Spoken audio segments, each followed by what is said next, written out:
Hello बच्चों, मैं शुभम। स्वागत है आपका एक और नए वीडियो में, जहां आज आपका टॉपिक है हाइपोथायरॉयडिज्म, जो कि एंडोक्राइन सिस्टम डिसऑर्डर हम लोग पढ़ा रहे थे। उसमें हम लोगों ने डायबिटीज मेलिटस पढ़ लिया है। उसके बाद जो थायराइड डिसऑर्डर आए हैं, हाइपोथायरॉयडिज्म और हाइपरथायरॉयडिज्म, तो ये डिसऑर्डर को आज डिस्कस करना है। तो ये इससे पहले हम जान लेते हैं ये हम पढ़ कहाँ से रहे हैं, ये आपको कहाँ अवेलेबल है, कहाँ से आप ये बुक परचेज कर सकते हैं। तो ये बुक जो है ठाकुर पब्लिकेशन द्वारा पब्लिश की गई बुक है। ये हिंदी और इंग्लिश दोनों फॉर्मेट में आपको बुक अवेलेबल है यहाँ पर। तो अगर आप ये बुक खरीदना चाह रहे हैं तो इसका लिंक जो है डिस्क्रिप्शन में रखा हुआ है, वहां से आप ये बुक परचेज कर सकते हैं। तो चलते हैं अपने टॉपिक पे। आज का टॉपिक है हाइपोथायरॉयडिज्म। तो आज का टॉपिक है हाइपोथायरॉयडिज्म। हाइपो मतलब क्या हो गया आपका लो, थायरॉयडिज्म मतलब आपका थायराइड हार्मोन रहेगा, उसमें जो भी हार्मोन रहेंगे या टीएसएच या टीआई, T3 या T4, ठीक है, ये सारे हार्मोन जो रहेंगे इनकी कमी से हाइपो मतलब पहले ही हो गया हाइपो। हाइपो मतलब क्या हो गया लो, मतलब कि जो हार्मोन रहेगा उसकी कंसंट्रेशन लो रहेगी या वो प्रोड्यूस कम होगा। ये मतलब अगर हाइपो आपने देख लिया तो आगे का अभी मैटर आप लोग समझ जाएंगे। ठीक है, तो hypothyroidism or underactive thyroid disease is a disorder in which the metabolism slow due to lack of thyroid hormone in the circulation। मतलब कि हाइपोथायरॉयडिज्म एक ऐसी डिसऑर्डर है जो कि मेटाबॉलिज्म जिसकी वजह से स्लो हो जाता है। तो ये क्यों होता है? Lack of thyroid hormone in the circulation, मतलब कि थायराइड हार्मोन के कमी की वजह से, मतलब कि जैसे कि ब्लड सर्कुलेट हो रहा है उसमें एक थायराइड हार्मोन होता है कि इतनी मात्रा होनी चाहिए थायराइड हार्मोन की, लेकिन उसकी कमी के कारण उसमें थायराइड हार्मोन की कंसंट्रेशन या कह ले कि इसमें थायराइड हार्मोन के सर्कुलेशन ना होने के कारण या लैक ऑफ थायराइड हार्मोन, तब ये काज होता है hypothyroidism. It occur when thyroid fail to produce and secrete enough thyroid hormone। ये कब होता है? ये जब होता है जब थायराइड जो होता है, थायराइड जो ग्लैंड रहती है वो इनफ जो है थायराइड हार्मोन प्रोड्यूस नहीं करा पाती है। थायराइड ग्लैंड की मैंने बात कर ली है पहले ही कि ये आपके नेक में उपस्थित, नेक पर उपस्थित होती है। हाँ, नेक पर उपस्थित होती है। ठीक है, तो ये कुछ ऐसा शेप होता है इसका। जब इसमें से जब हार्मोन थायराइड हार्मोन नहीं निकल पाता है, ये देखिए यहाँ पर लिखा है when thyroid fail to produce and secrete enough thyroid hormone, मतलब कि पर्याप्त मात्रा में थायराइड हार्मोन ना निकाल पाता है या सीक्रेट नहीं कर पाता है, तब ये हाइपोथायरॉयडिज्म डिजीज काज होती है। Causes metabolism to slow down. अब इसके कारण क्या होगा? जब ये हार्मोन कम रिलीज होंगे या इनफ मात्रा में नहीं रिलीज स्रावित हो पाएंगे, तब क्या होगा? मेटाबॉलिज्म जो प्रोसेस रहेगी, मतलब कि मेटाबॉलिज्म आप लोगों ने पढ़ा था कि जिसमें एडीएमई 4 स्टेप आते थे। This cause metabolism to slow down, मतलब कि जब ये थायराइड हार्मोन जो है इनफ मात्रा में नहीं निकल पाएगा, एक पर्याप्त मात्रा में थायराइड हार्मोन चाहिए होता है, जब अगर वो उस मात्रा में नहीं निकल पाएगा तो क्या होगा? जो मेटाबॉलिज्म प्रोसेस रहती है वो जो है वो स्लो डाउन हो जाएगी। उसका क्या इफेक्ट पड़ेगा? Which has an impact on entire body, मतलब कि जब मेटाबॉलिज्म प्रोसेस जो होती है वो स्लो हो जाएगी, जिसकी वजह से पूरी बॉडी पे जो है इसका इफेक्ट पड़ेगा। तो ये जो है बेसिकली जनरली हम लोगों ने पता चला कि हाइपोथायरॉयडिज्म होता क्या है और किसकी वजह से होता है। ठीक है, हाइपोथायरॉयडिज्म एक थायराइड डिसऑर्डर है, थायराइड ग्लैंड डिसऑर्डर है, जिसमें क्या होता है थायराइड हार्मोन की कमी की वजह से हाइपोथायरॉयडिज्म डिजीज होता है, जिसकी और इसमें होता क्या है? मेटाबॉलिज्म जो प्रोसेस रहती है वो स्लो डाउन हो जाती है, जिसके कारण ये पूरी बॉडी पर इफेक्ट डालता है। ठीक है, ये हो गया हाइपोथायरॉयडिज्म की डिफिनीशन कह ले या इंट्रोडक्शन कह ले। इसके बाद हम इटियोलॉजी देखते हैं, मतलब कि उसका हम काजेस देखते हैं या कारण देखते हैं, किन कारणों से ये हाइपोथायरॉयडिज्म होती है। ठीक है, तो most frequent type of hypothyroidism is primary hypothyroidism which is caused bye, मतलब कि हाइपोथायरॉयडिज्म है दो। अब इसमें हाइपोथायरॉयडिज्म तो हमने जान लिया, उसमें भी एक प्राइमरी होता है, एक सेकेंडरी या सेंट्रल हाइपोथायरॉयडिज्म बोलते हैं। ठीक है, तो पहले हम प्राइमरी हाइपोथायरॉयडिज्म के कॉजेज जान लेते हैं या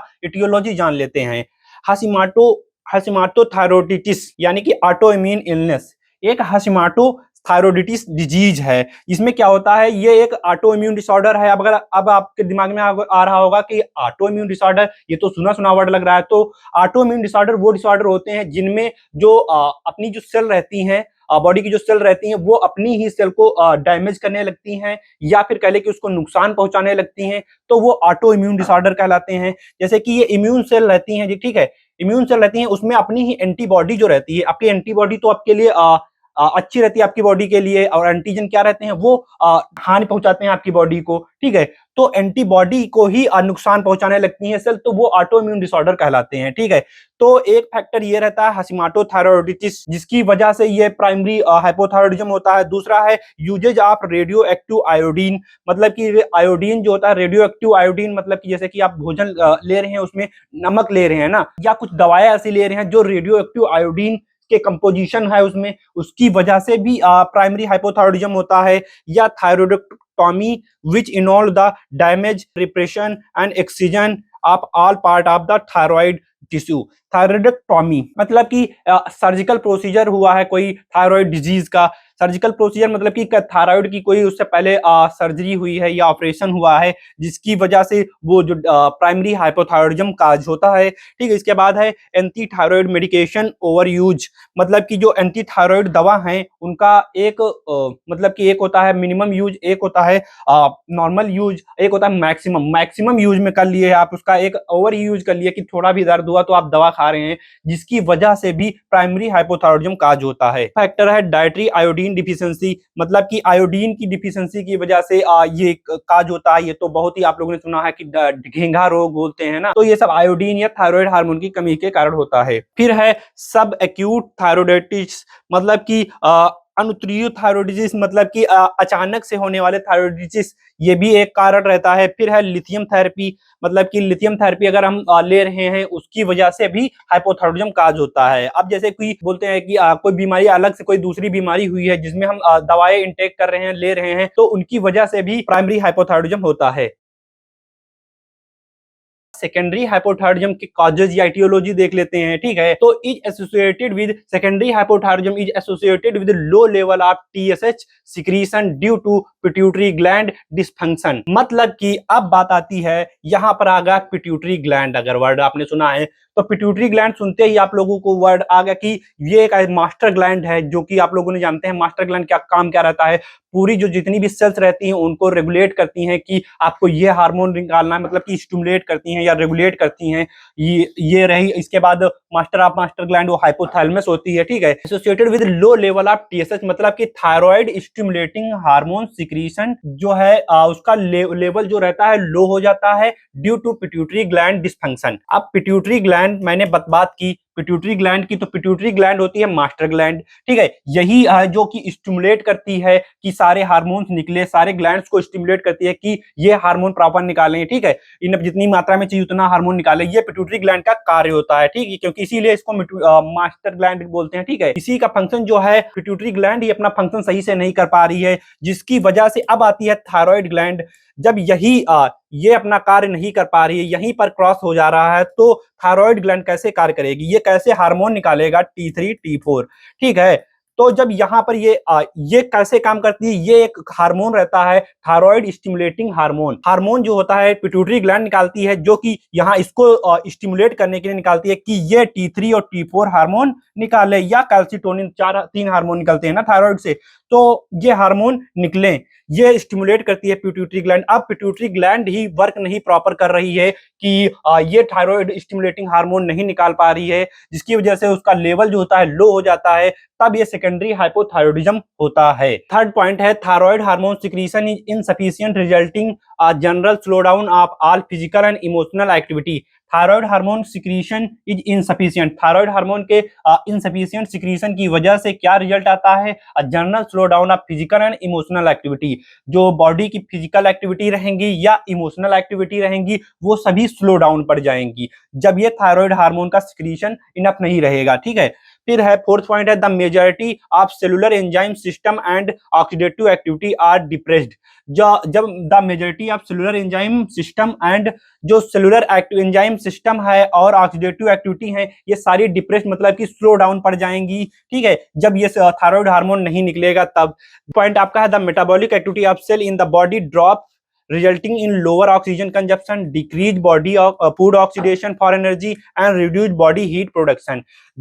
जब सेल की जो मेटाबॉलिक एक्टिविटी रहती है, मतलब कि जो मेटाबॉलिज्म प्रोसेस रहती है वो जब स्लो डाउन या कह ले कि धीमी पड़ जाती है, जिसकी वजह से क्या होता है लोअर ऑक्सीजन कंजप्शन, मतलब कि ऑक्सीजन का जो कंजप्शन या खपत होती है वो कम हो जाती है। Decrease food oxidation for energy, energy के लिए जो फूड ऑक्सीडेशन होता है वो कम हो जाता है। और रिड्यूस बॉडी हीट प्रोडक्शन, मतलब कि बॉडी से जो हीट प्रोडक्शन रहती है वो भी कम हो जाती है।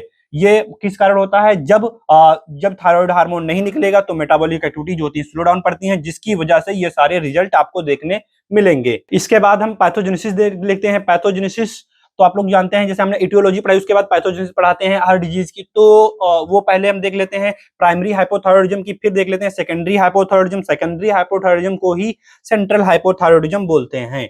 प्राइमरी हाइपोथायरॉयडिज्म की अगर बात करते हैं, is characterised by decrease in the production of thyroid hormone and increase in the secretion of TSH, thyroid stimulating hormone, and TRH, thyrotropin releasing hormone, due to loss of thyroid function। मतलब कि pathogenesis, अगर primary हाइपोजेनेसिस pathogenesis अगर हम primary hypothyroidism की बात करते हैं तो उसमें क्या होता है? Decrease in the production of thyroid hormone. मैंने बोला थायराइड हार्मोन तो इसमें लो लेवल रहेगा ही, ठीक है, डिक्रीज लेवल रहेगा थायराइड हार्मोन का, and increase the secretion of TSH. TSH मतलब थायराइड स्टिमुलेटिंग हार्मोन। ये भी 2 नंबर में क्वेश्चन पूछ लेता है। फुल फॉर्म लिखिए टीएसएच का, तो थायराइड स्टिमुलेटिंग हार्मोन, ठीक है, तो इसका जो है सिक्रीशन बढ़ जाता है। एंड टीआरएच मतलब थायरोट्रोपिन रिलीजिंग हार्मोन, जो कि अब हम बताते हैं, जैसे थायराइड हार्मोन टीएच रहेगा, इसका सिक्रीशन जो होता है लो हो जाएगा, और टीएसएच थायराइड स्टिमुलेटिंग हार्मोन और टीआरएच थायरोट्रोपिन रिलीजिंग हार्मोन, इनका सिक्रीशन बढ़ जाएगा, जिसकी वजह से due to loss of thyroid function. किसकी वजह से? क्योंकि यदि थायराइड का फंक्शन लॉस हो गया या खत्म हो गया है, या फिर कह ले कि नुकसान होने के कारण ये जो है ये क्रिया होती है कि थायराइड हार्मोन का जो होता है कम हो जाता है प्रोडक्शन, और तो टीएसएच और टीआरएच का सिक्रीशन बढ़ जाता है, जिसके कारण primary hypothyroidism in adult is caused by Hashimoto thyroiditis, heterogenic losses of thyroid tissue followed by surgical and radioactive treatment of hypothyroidism or radiation therapy of head and neck cancer। मतलब कि इन्होंने ये बोला है कि प्राइमरी हाइपोथायरॉयडिज्म ज्यादातर adult में देखा गया है, किसकी वजह से? हाशिमोटोस थायरॉयडाइटिस, मतलब कि मैंने बोला कि ये एक ऑटोइम्यून डिसऑर्डर है जिसमें क्या होती है बीटा, जिसमें जो सेल्स रहती हैं बॉडी की वो एंटीबॉडी पर ही अटैक करने लगती हैं, जिसके कारण वो जो आपकी एंटीबॉडी होती है वो डैमेज होना शुरू हो जाती हैं, ठीक है। इसके कारण भी हो सकता है इट्रोजेनिक क्लॉसेस, मतलब कि आप कोई अलग बीमारी आपको उसकी अगर आप ड्रग ले रहे हैं या थेरेपी ले रहे हैं, जिसकी वजह से भी ये जो डिजीज होती हैं ये डिजीज होना संभव है, मतलब कि इंड्यूस्ड हो जाती डिजीज। और surgical and radio active treatment, मतलब कि अगर कोई आपने सर्जिकल प्रोसीजर करवाया है या रेडियो एक्टिव थेरेपी करवा रहे हैं आप, तो उसकी वजह से भी ये प्राइमरी हाइपोथायरॉयडिज्म काज होता है, ठीक है। इसके अलावा अगर आप नेक कैंसर या कह ले कि कैंसर रहती है या अन्य कोई मेडिसिन रहती हैं जो कि आप इंटेक कर रहे हैं, तो उसकी वजह से ये प्राइमरी हाइपोथायरॉयडिज्म काज होता है, ठीक है। इसके बाद अब बात करते हैं, सेकंड है आपका सेंट्रल या secondary hypothyroidism is characterised by inadequate synthesis of TSH, TRH due to the failure of pituitary gland। मैंने बोला था ना सेकेंडरी, वहां पर ही आपको हमने क्लियर करा दिया था कि पिट्यूटरी ग्लैंड जो रहेगी, पिट्यूटरी ग्लैंड ही अपना फंक्शन पूरा नहीं कर पा रही है, जिसके कारण TSH हार्मोन नहीं रिलीज कर पा रही है, जो कि आपके थायराइड ग्लैंड के पास जाएगा, तो वहां जब नहीं पहुंच पाएगा TSH हार्मोन, तो वो थायराइड हार्मोन नहीं रिलीज कर पाएगा, जिसकी वजह से सेकेंडरी या सेंट्रल हाइपोथायरॉयडिज्म काज होता है, ठीक है। ये कुछ लेस है, मतलब कि प्राइमरी हाइपोथायरॉयडिज्म ज्यादातर केसेस देखे गए हैं इसके, और सेकेंडरी हाइपोथायरॉयडिज्म उससे कम केस देखे गए हैं। Is characterised by inadequate synthesis of TSH और TRH due to the failure of pituitary gland. मैंने बता दिया पिट्यूटरी ग्लैंड के फेलियर मतलब पिट्यूटरी ग्लैंड के प्रॉपर फंक्शन ना करने की वजह से टीएसएच और टीआरएच का हार्मोन जो होते हैं वो प्रॉपर नहीं निकल पाते हैं, इनएडेक्वेट मात्रा में निकल पाते हैं, जिसकी वजह से सेकेंडरी हाइपोथायरॉयडिज्म काज होता है। इसके बाद मैं एक फ्लो चार्ट के जरिए भी समझाने की कोशिश कर रहा हूं कि पैथोजेनेसिस जो है हाइपोथायरॉयडिज्म की, वो एक फ्लो चार्ट के जरिए समझाने जा रहा हूं, वो ध्यान से देखिएगा, क्योंकि अगर फ्लो चार्ट आप बना देते हैं एग्जाम में तो उससे भी इफेक्ट पड़ता है एग्जामिनर पर कि हाँ बच्चे ने पढ़ा है तभी ये फ्लो चार्ट बना पा रहा है, ठीक है। इसके अलावा अगर आप फ्लो चार्ट देखेंगे तो उससे आप थ्योरी भी बनाकर लिख सकते हैं, ठीक है। तो अगर समझने की कोशिश करिएगा, ठीक। तो हम मैकेनिज्म पढ़ेंगे, मैकेनिज्म ऑफ हाइपोथायरॉयडिज्म की क्रिया विधि, मतलब कि हमने पढ़ा है कि पहले तो इटियोलॉजी पढ़ ली है, उसके बाद पैथोजेनेसिस जो कि मैंने थ्योरी में बताया है, इसके अलावा हम फ्लो चार्ट जो है बना के समझा दे रहे हैं, ठीक है। तो इसको अगर आप लोग समझ लेंगे तो आप थ्योरी उसको लिख सकते हैं, ठीक है। तो यहाँ पर मैंने बताया कि हाइपोथायरॉयडिज्म 2 टाइप के होते हैं, प्राइमरी और सेकेंडरी, ठीक। तो प्राइमरी हाइपोथायरॉयडिज्म को पहले देख लेते हैं। जब प्राइमरी थायराइड मलफंक्शन मतलब कि जब जो प्राथमिक थायराइड रहेंगे उसका जब कार्य सही से नहीं होगा, कार्य नहीं करता है, तब क्या होता है, lack of TH, thyroid hormone कमी होगी, जिसके कारण negative feedback on pituitary, pituitary gland को नेगेटिव फीडबैक जाएगा, जिसके कारण टीएसएच का सिक्रीशन नहीं होगा एंड हाइपोथैलेमिक टीआरएच सिक्रीशन, जो कि हाइपोथैलेमिक का जो टीआरएच है उसका सिक्रीशन नहीं होगा। ठीक है, इसके इस पर क्या होगा, फिर लो लेवल ऑफ टीएच, मतलब कि थायराइड जो हार्मोन रहेगा उसका लेवल जो हो जाएगा लो हो जाएगा, और high level of TSH and TRH, high level हो जाएगा टीएसएच का, थायराइड स्टिमुलेटिंग हार्मोन, और टीआरएच मतलब कि थायरोट्रेप्टिन रिलीजिंग हार्मोन, जो कि जिसका जो है कंसंट्रेशन बढ़ जाएगा और लेवल किसका कम होगा, टीएच का। ठीक है, अब बात करते हैं दूसरा, पिट्यूटरी मलफंक्शन, मतलब जब पिट्यूटरी ग्लैंड का मैंने बताया था, पिट्यूटरी ग्लैंड जब सही से फंक्शन नहीं करेगी तो उसका क्या काम होता है, उसको स्टिमुलेट कराना होता है सारे ग्लैंड्स को कि वो हार्मोन सिक्रीट करे। ठीक है, अगर यही काम सही से नहीं करेगी तब क्या होगा, lack of negative feedback to hypothalamic release of TRH by TSH and thyroid TH, मतलब कि जब lack of negative feedback to hypothalamic release, अब जब नेगेटिव आएगा हाइपोथैलेमस जो कि मास्टर ऑफ मास्टर ग्लैंड होती है, उसके पास जब नेगेटिव फीडबैक जाएगा, जिसके कारण क्या होगा, TRH by TSH and thyroid, thyroid जो रहता है थायराइड टीएच, मतलब कि थायराइड जो ग्लैंड रहता है उसमें से थायराइड हार्मोन्स निकलते हैं, उसी में से जो टीआरएच और टीएसएच, जो टीएसएच टीआरएच जो रिलीज हो रहे हैं हाइपोथैलेमिक के जरिए, उसका जो है नेगेटिव फीडबैक आएगा। ठीक है, इसके बाद क्या होगा, थायराइड स्टिमुलेटिंग हार्मोन और थायराइड हार्मोन का कंसंट्रेशन जो है वो लो हो जाएगा, वो या फिर वो रिलीज ही लो मात्रा में होंगे, मतलब कि जब उसका सिक्रीशन हो रहा है वो बहुत कम मात्रा में हो रहा है, जिसके कारण जो टीएसएच और टीएच है उसका लेवल मात्रा में कम हो जाएगा, high level of TRH, TRH का जो है लेवल बढ़ गया है। ठीक है, अब क्या है, तीसरा है आपका हाइपोथैलेमिक मलफंक्शन, मलफंक्शन मतलब कि हाइपोथैलेमिक जो रहता है, पिट्यूटरी ग्लैंड और हाइपोथैलेमिक ग्लैंड और थायराइड ग्लैंड, सारा खेल जो है, सारा ये थायराइड डिसऑर्डर जो है, ये सारा इसी पर डिपेंड कर रहा है। ठीक है, तो इसमें जो हाइपोथैलेमिक जब पूरी तरह से फंक्शन नहीं करेगा तब क्या होगा, डिक्रीज टीआरएच, मतलब जो टीआरएच जो हार्मोन रहेगा उसका कंसंट्रेशन लो हो जाएगा, जिसके कारण लो लेवल ऑफ टीआरएच हो जाएगा, टीएसएच हो जाएगा एंड टीएसएच हो जाएगा, कि जो टीएसएच है या टीआरएच है या थायराइड हार्मोन है, इसका जो लेवल है वो कम हो जाएगा, किसकी वजह से, क्योंकि डिक्रीज हो रहा है टीआरएच। ठीक है, तो ये किसकी, हाइपोथैलेमिक के मलफंक्शन की वजह से, या पिट्यूटरी की मलफंक्शन की वजह से, या प्राइमरी थायराइड की मलफंक्शन की वजह से, मतलब कि थायराइड हार्मोन, जब थायराइड ग्लैंड पूरी तरह से काम नहीं करेगी तब यही जो हार्मोन रहेगा थायराइड हार्मोन वो कम रहेगा। यस, ठीक है, और फिर पिट्यूटरी मलफंक्शन, पिट्यूटरी ग्लैंड जो है उसका तो वो जो सही से कार्य नहीं करेगी तब ये अवस्था पैदा होगी कि हाइपोथायरॉयडिज्म डिजीज हो जाएगी। ठीक है, इसके बाद हाइपोथैलेमिक, जो कि तीसरी ग्लैंड मैंने बताया हाइपोथैलेमिक, वो जब पूरी तरह से फंक्शन नहीं करेगी तब जो लेवल हो जाएगा टीआरएच का कम हो जाएगा, जिसके कारण फिर वो थायराइड हार्मोन टीआरएच या थायराइड स्टिमुलेटिंग हार्मोन, इसका लेवल कम हो जाएगा। तो ये इसके पैथोजेनेसिस है। ठीक है, तो ये आप लोगों ने देख लिया। इसके अलावा अब हम आगे देखते हैं, तो हाइपोथायरॉयडिज्म जो डिजीज है उसका हम लोगों ने अभी तक इंट्रोडक्शन या डिफिनीशन देखा है, उसके बाद हम लोगों ने इटियोलॉजी देखा है, इसके बाद हम लोगों ने पैथोजेनेसिस देखा है, इसके बाद अब हम बात करने जा रहे हैं क्लिनिकल मैनिफेस्टेशन, मतलब कि सिम्टम्स क्या रहेंगे उस डिसऑर्डर या डिजीज के। ठीक है, तो वो देख लेते हैं।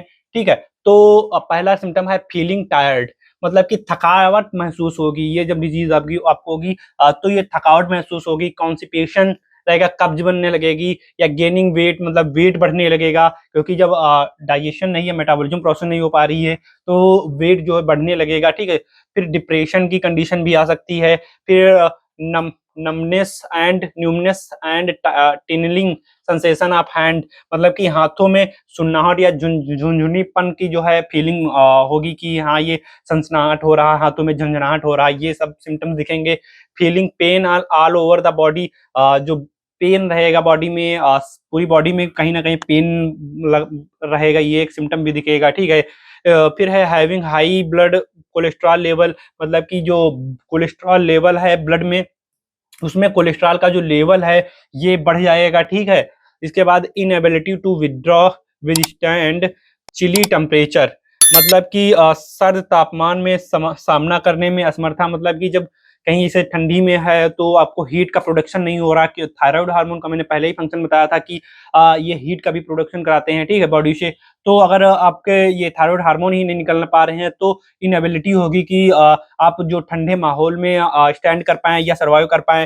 ठीक है, फिर होगा dry and coarse hair and skin, मतलब कि जो हेयर या स्किन रहेंगे वो सूखी रहेगी, ठीक है, या खुरदरी रहेगी, ये सिम्टम दिखेंगे। तो एक सिम्टम ये भी रहेगा कि 10th सिम्टम है लॉस ऑफ सेक्सुअल डिजायर, मतलब कि जो सेक्सुअल डिजायर रहेगी या यौन इच्छा रहेगी उसकी डिफिशियंसी हो जाएगी या उसकी कमी होगी, ठीक है। इसके अलावा heavy and frequent menstrual cycle, मतलब कि जो मेंस्ट्रुअल साइकिल रहती है ये इसमें बदलाव आ सकते हैं, मतलब कि हैवी हो सकती है या फिर उसकी टाइमिंग या डेट जो है वो चेंज हो सकती है, ठीक है। फिर चेंजेस इन फेशियल फीचर, जो फेशियल फीचर है मतलब कि चेहरे के हाव भाव, मतलब कि जो बोलते हैं वो भी कुछ चेंज ही दिखेंगे, ठीक है। इसके अलावा हॉर्सर एंड लोअर वॉइस, मतलब कि जो वॉइस है आपकी आवाज है उसमें कड़कड़ाहट रहेगी या धीमी रहेगी, ठीक है। तो अगर थायराइड की अगर बात करते हैं तो थायराइड आपको वॉइस बॉक्स तो होता ही है, अगर उसमें ही कोई डिसऑर्डर आएंगे तो आपकी वॉइस में भी चेंजेस, ये तो सिम्टम मेन ही है कि ये सिम्टम दिखेगा ही, ठीक है। इसके अलावा एक्सेसिव फॉरगेटफुलनेस, मतलब कि अत्यधिक भूलना, मतलब कि आप मेमोरी लॉस वाली जो बीमारी रहती है जैसे कि अल्जाइमर या पार्किंसन, उसके ही कुछ जैसे सिम्टम रहते हैं कि मेमोरी लॉस हो जाना सडन, कि तुरंत की चीजें याद नहीं रहना, ये चीजें दिखेंगी इस बीमारी में, ठीक है। इसके बाद हम अब देख लेते हैं, ठीक। तो एक्सरसाइज का पॉइंट की अगर बात करते हैं तो exercise boost energy level by stimulating thyroid hormone, मतलब कि जो एक्सरसाइज है, व्यायाम है, ठीक है, वो बूस्ट करते हैं एनर्जी लेवल को बाय स्टिमुलेटिंग थायराइड हार्मोन के प्रोडक्शन को स्टिमुलेट करके जो एनर्जी को बूस्ट करता है वो एक्सरसाइज जो है वही बूस्ट करता है, ठीक है। एंड इंक्रीजिंग टिश्यू सेंसिटिविटी, और टिश्यू सेंसिटिविटी को भी बढ़ा देता है टू थायराइड हार्मोन, मतलब कि इन्होंने कहा है कि व्यायाम जो है आपके थायराइड हार्मोन को स्टिमुलेट करता है ताकि वो जो एनर्जी है वो बूस्ट हो सके, ठीक है। और तो और जो टिश्यू सेंसिटिविटी है वो बढ़ जाए, ठीक है। ये सब व्यायाम की वजह से होते हैं। In hypothyroidism 45 minute of daily exercise is quite useful, मतलब कि हाइपोथायरॉयडिज्म में 45 मिनट का व्यायाम काफी उपयोगी होता है, मतलब कि अगर हाइपोथायरॉयडिज्म की अगर आपको डिजीज काज हो चुकी है तो 45 मिनट रेगुलर एक्सरसाइज करना बहुत ही हेल्पफुल रहता है या यूजफुल रहता है, ठीक है। Yoga through enhance circulation and stimulation of thyroid gland, yoga क्या रहता है, इनहेंस कर देता है सर्कुलेशन या स्टिमुलेशन ऑफ थायराइड ग्लैंड्स का, कि उसमें से जो हार्मोन्स निकलने उनका सर्कुलेशन या स्टिमुलेशन कर देता है कि वो हार्मोन्स रिलीज करे, ठीक है। As well as it stress relieving effect and can highly beneficial for thyroid walking is also beneficial, मतलब कि इन्होंने कहा कि जो योगा है वो इनहेंस कर देता है circulation and stimulation of thyroid gland को। थायराइड ग्लैंड से कौन से हार्मोन निकलते हैं, T3 T4 और आपका कैल्सिटोनिन, ठीक है। तो उनके रिलीज को या उनके रेगुलेशन को स्टिमुलेट करता है, उसके अलावा जो सर्कुलेशन है उसको सर्कुलेशन को भी बढ़ा देता है। तो इससे क्या होता है, स्ट्रेस रिलीविंग इफेक्ट, मतलब कि जो स्ट्रेस नहीं रहेगा आपके बॉडी, आपको तब भी एक ये हेल्दी की ही पहचान रहती है कि अगर आपको कोई स्ट्रेस नहीं रहता है, ठीक है। कैन बी हाईली बेनिफिशियल, और thyroid walking is also beneficial, मतलब कि थायराइड के लिए अत्यधिक फायदेमंद हो सकता है टहलना भी। इसके अलावा आप अगर टहल सकते हैं, वॉकिंग कर सकते हैं तो वो भी बेनिफिशियल रहता है थायराइड में, ठीक है। इस दूसरा पॉइंट आपका है स्ट्रेस मैनेजमेंट। अब थायराइड ग्लैंड है, thyroid gland secretion are also affected by stress, thyroid gland जो है, थायराइड ग्लैंड का सिक्रीशन जो है वो अफेक्ट करता है स्ट्रेस को। कैसे, hypothyroidism can be caused by stress, hypothyroidism जो है वो होता किस कारण से है, स्ट्रेस की वजह से। And the chemical involved in stress response, मतलब कि और हाइपोथायरॉयडिज्म जो डिजीज आपको हम पढ़ रहे हैं वो स्ट्रेस के कारण भी हो सकती है, और तो और कुछ ऐसे केमिकल हैं जो कि रिस्पॉन्स करते हैं स्ट्रेस के समय, मतलब कि कार्टिसोल या फिर एड्रेनलिन, ऐसे कुछ हार्मोन भी निकलते हैं स्ट्रेस के समय पर, तो वो भी अफेक्ट करते हैं आपके हाइपोथायरॉयडिज्म को, ठीक है। Meditation and yoga have been so to help managing stress, मतलब कि मेडिटेशन करना या योगा करना या फिजिकल एक्सरसाइज करना, ये सारे हेल्पफुल हैं मैनेजिंग ऑफ स्ट्रेस को मैनेज करने के लिए, ठीक है। अब बात करते हैं डाइट की। अब आप बात करेंगे जैसे कि पहले तो मैंने फिजिकल एक्सरसाइज कर लिया, योगा कर लिया, ठीक है। इसके बाद हम डाइट करेंगे कि हम भोजन में लेंगे क्या, कौन कौन से ऐसे संतुलित आहार लेंगे जो कि हमारे भोजन को जो है पौष्टिक आहार मिलेंगे, जिससे हम ये हाइपोथायरॉयडिज्म या कोई भी थायराइड डिसऑर्डर है, डिजीज है, वो ना हो, ठीक है। तो उसमें आयोडीन की पहली बात करते हैं। Iodine, it is crucial component in the body that is required for thyroid function, ये क्रूशियल मतलब कि एक महत्वपूर्ण कंपोनेंट है बॉडी के लिए, जो कि थायराइड के फंक्शन को कराने के लिए ये एक महत्वपूर्ण कंपोनेंट कह लें, या फिर कह लें बहुत महत्वपूर्ण मात्रक है आयोडीन, ठीक है। Thyroid hormone are made of iodine, thyroid hormone जो है वो आयोडीन का फॉर्मेशन कराता है, and iodine is the most important mineral for thyroid gland and is associated with goitre. मतलब कि जो आयोडीन है बहुत ही इंपॉर्टेंट एक मिनरल है, ठीक है, किसके लिए? थायराइड ग्लैंड के लिए। और गोइटियर, यहाँ पर बात की गोइटियर मतलब कि घेंघा रोग जैसे जो होता है उसमें जो है उसको अगर आयोडीन की कमी रहती है तो घेंघा रोग हो जाता है, आप लोगों ने सुना होगा, ठीक है। तो अगर आप लोग ये आयोडीन भी संतुलित आहार में ले रहे हैं तो ये आपको डिजीज नहीं होगी। Iodine rich food are required for T4 hormone synthesis. मतलब कि T4 हार्मोन के संश्लेषण के लिए आयोडीन युक्त भोजन आवश्यक है, ठीक है। दूसरा आपका पॉइंट है जिंक। जिंक के, अगर हमने आयोडीन की बात कर ली उसके बाद जिंक की बात करते हैं। Along with vitamin E and vitamin A, zinc is necessary for production of thyroid hormone. Vitamin E और विटामिन ए एंड जिंक जो कि नेसेसरी है प्रोडक्शन ऑफ थायराइड हार्मोन के लिए, ठीक है। अगर आप भोजन में ये विटामिन ई, विटामिन ए और जिंक जो ले रहे हैं आप रेगुलरली, तो क्या होता है आपके थायराइड हार्मोन का प्रोडक्शन अच्छे से होगा, ठीक है। तो thyroid hormone synthesis will be reduced in zinc level are low. जो थायराइड हार्मोन रहता है, thyroid hormone synthesis will be reduced in zinc level are low. मतलब कि जिंक का स्तर जब कम होगा तो थायराइड हार्मोन की सिंथेसिस है वो भी कम पड़ जाएगी। Zinc is required for the conversion of T4 and T3। Zinc की जरूरत कब लगती है? जब T4 जो होता है, T4 को हम कन्वर्ट कराते हैं T3 में। T4 T3 हार्मोन है, इनका जब कन्वर्जन होता है तब आपको जिंक की मदद लगती है। अगर आपके बॉडी में जिंक नहीं है तो ये कन्वर्जन नहीं कर पाएगा, ठीक है। Which is necessary for the body cellular usage of thyroid hormone, जो कि बॉडी में जो थायराइड हार्मोन की जरूरत रहती है उसके लिए बहुत ही ज्यादा जरूरी होता है, ठीक है। इसी तरह पहले हमने आयोडीन देखा, उसका क्या महत्व है वो देख लिया। इसके बाद हम जिंक देखे हैं। अब इसके बाद आयरन की बात कर लेते हैं। आयरन, इसी तरह कॉपर जो है ये भी बॉडी के लिए बहुत ही महत्वपूर्ण रहेंगे, ठीक है। ये इसके बाद हम बात करेंगे सेलेनियम, सेलेनियम, थायरोसिन या फिर विटामिन ए की बात कर ले या विटामिन डी की बात कर ले। ये सब आपके डाइट्स में लेने और रेगुलर डाइट में लेने बहुत ही आवश्यक हैं, जो कि आपके जो और भी थायराइड से रिलेटेड डिसऑर्डर रहेंगे या फिर और भी कोई डिसऑर्डर ले लेते हैं तो उनमें बहुत ही ज्यादा हेल्पफुल रहता है कि उनको ट्रीट करने में या उनसे प्रिवेंशन करने में मदद करता है। यहाँ फार्माकोलॉजिकल मैनेजमेंट की अगर हम बात करते हैं तो इसमें आपकी ड्रग रहेगी लीवोथायरोक्सिन। ये एक ड्रग है, ये एक अच्छी या पसंदीदा ड्रग है हाइपोथायरॉयडिज्म के लिए, जो कि जिसकी हाफ लाइफ 7 डे होती है, जिसको डेली यूज में लिया जाता है। और तो और इसमें क्या होता है, लीवोथायरोक्सिन डोजेज क्या रहती है? Hypothyroid patient are recommended to take levothyroxine on an empty stomach 30 minute before breakfast to avoid food absorption problem. मतलब कि हाइपोथायरॉयडिज्म जो पेशेंट रहते हैं उनको रिकमेंड की जाती है यह दवा लेने के लिए एम्प्टी स्टमक, मतलब खाली पेट या 30 मिनट पहले बिफोर ब्रेकफास्ट के, मतलब कि सुबह के खाना खाने से पहले खाली पेट ये दवा लेने को बताया जाता है।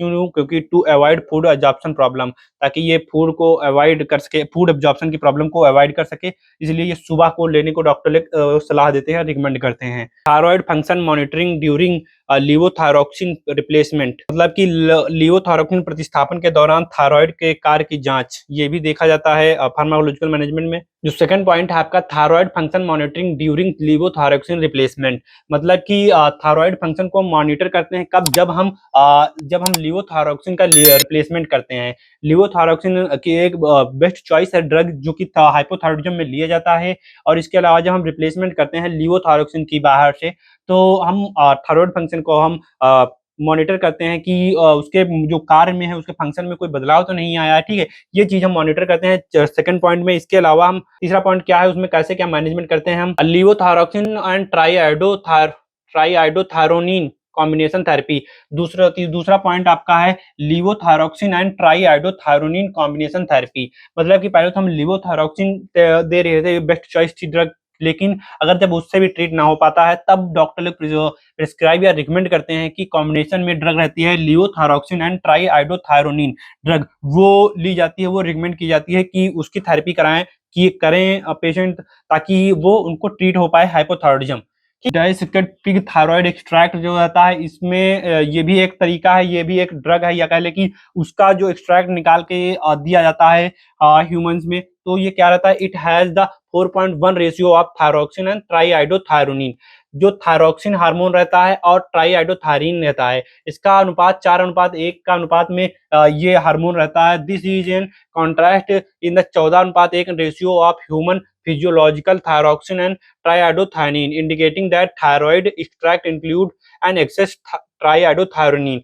मतलब कि यह जो है मानव शरीर के थायरोक्सिन और ट्राईआइडोथायरीन के 14:1 के अनुपात में होता है। ये जो डाइसेक्टर लिया जाता है पिग से, उसका अनुपात 4:1 का रहता है, लेकिन जब ये ह्यूमन की बात करते हैं तो 14:1 का रहता है थायरोक्सिन और ट्राईआइडोथायरीन में।